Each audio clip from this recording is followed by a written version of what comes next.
How can we be free from faults when we were not born as saints or sages?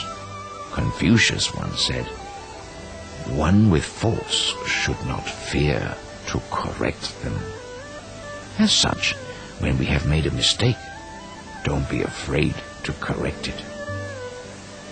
During the spring-autumn period, many prestigious advisors and counselors of nations were able to accurately predict whether a person's future would be good, bad, disastrous, or fortunate based on their observations of that person's speech and behavior. These can be seen recorded in several history books. What methods did they use to make predictions? Usually there are signs which signal impending danger or of coming good fortune. These signs are a reflection of one's heart. Though it isn't the heart from which thoughts arise, the body and its limbs can fully portray a person's character.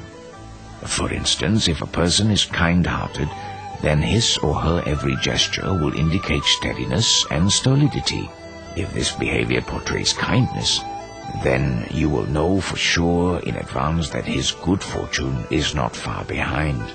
On the contrary, when we see unkind behavior from a person, we will know that troubles await him or her. Then, how do we make corrections? There are 3 ways to reform one's faults. First, one must feel shame.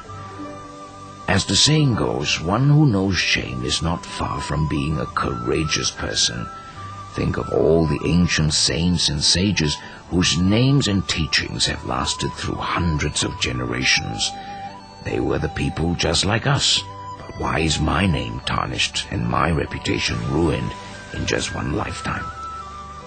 I find that it is because I overindulge myself in material pleasures and have been badly influenced by the polluted environment. I also secretly do many things I am not supposed to do and think others won't know about it. Sometimes I disregard the nation's laws and am not ashamed of it. Without realizing it, I stoop lower each day until I am no different from an animal.